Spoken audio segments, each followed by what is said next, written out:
Welcome बच्चों, in this session we will discuss about the equilibrium condition of vectors. ठीक है, तो first of all any object will be at equilibrium if, ठीक है, if any object will be at equilibrium if there is no translational motion, there is no rotational motion and its potential energy is minimum. Is that clear? तो लिख देते हैं any object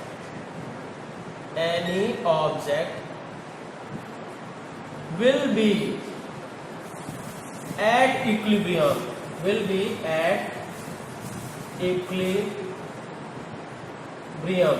if first ये no translational motion,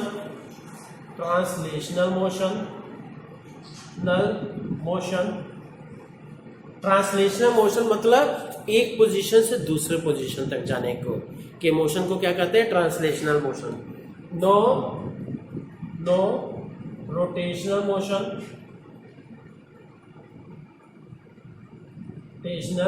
motion और next है ये minimum potential energy.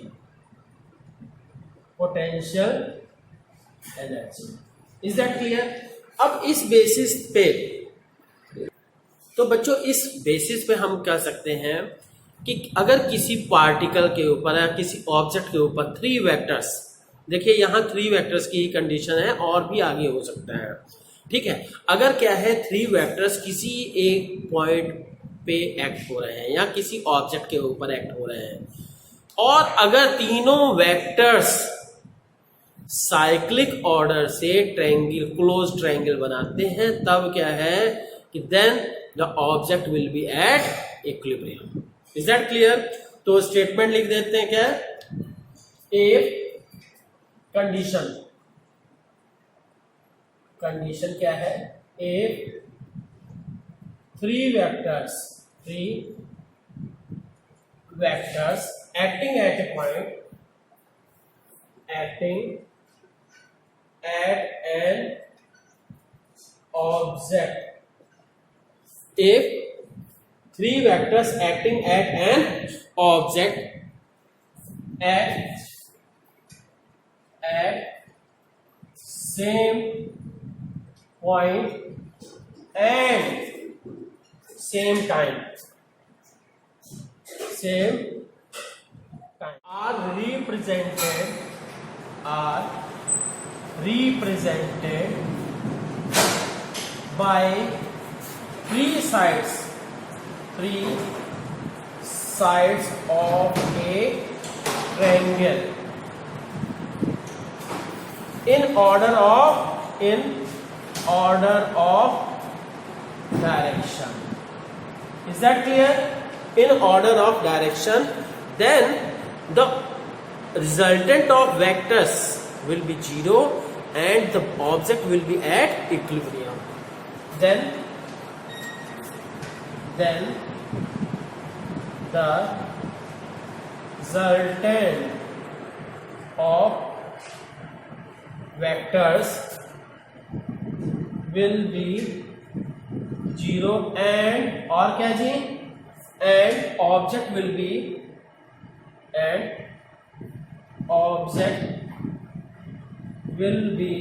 at equilibrium।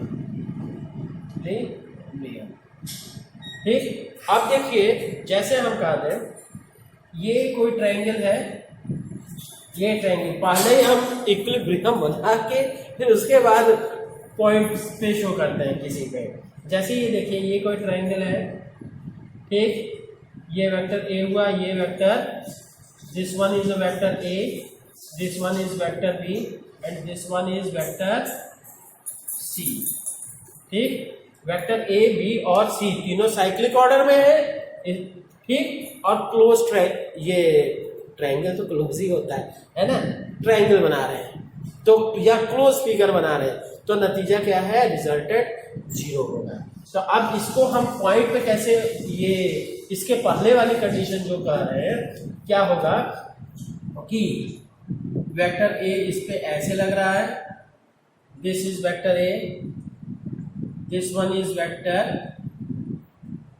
B and this one is the vector C. और इन तीनों को मिलाने के बाद क्या है, ये फिगर बन रहा है। ठीक, और ये क्या है, हम इसका रिवर्स प्रोसेस शो किए हैं। ठीक है, this one is the point object, ये क्या है, ऑब्जेक्ट का ये, ऑब्जेक्ट का ये चाहे पॉइंट का। क्लियर बच्चों? तो अब इसमें एक बड़ा इंपॉर्टेंट है लामीज थ्योरम। ठीक है, देखते हैं जी। अब देखते हैं बच्चों लामीज थ्योरम क्या कहता है कि अगर मान लीजिए ये कोई पॉइंट ऑब्जेक्ट पॉइंट हो गया, ये इसके ऊपर क्या है, तीन फोर्सेस एक्ट हो रहे हैं। ठीक, तो एक फोर्स ये हो गया इस डायरेक्शन में, दूसरा फोर्स इस डायरेक्शन में, और तीसरा फोर्स इस डायरेक्शन में। इसको कहा दे रहा है F1 है, this one is F2 and this one is F3। अब F1 दोनों के बीच के एंगल, चाहे आप ये है इसको और ये भी फिगर कर सकते हो कि ये पॉइंट हुआ और F3 इस डायरेक्शन में हुआ, और ये क्या है, और सॉरी इसको हम इधर क्या है, F3 सॉरी ये F2 इस डायरेक्शन में हुआ और F3 इस डायरेक्शन में हुआ और F1 जो है इस डायरेक्शन में हुआ। ठीक, F1।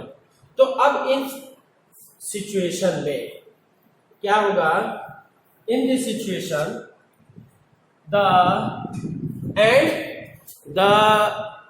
पार्टिकल कहिए चाहे ऑब्जेक्ट कहिए, object is at equilibrium under the effect of three forces, then each force will be directly proportional to the sine of angle between other two forces। जैसे F1 के सामने वाला एंगल क्या है, इसको हम अल्फा कह देते हैं, F2 के सामने वाला एंगल बीटा कह देते हैं, F3 के सामने वाला एंगल गामा कह देते हैं।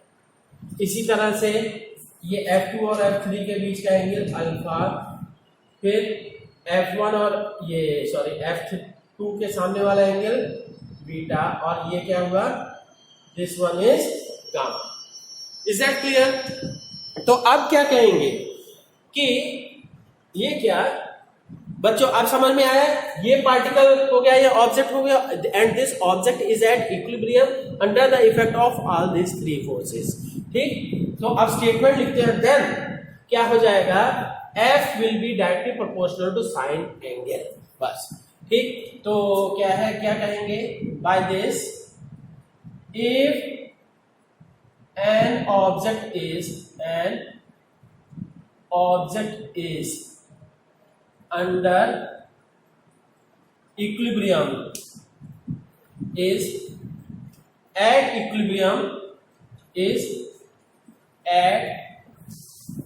equilibrium under the effect of three forces। ठीक, then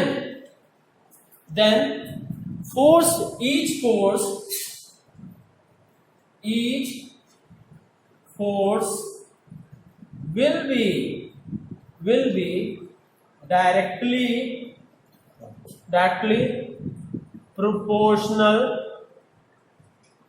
proportional to the angle between, to the sine of angle between, to the sine of angles between other two forces।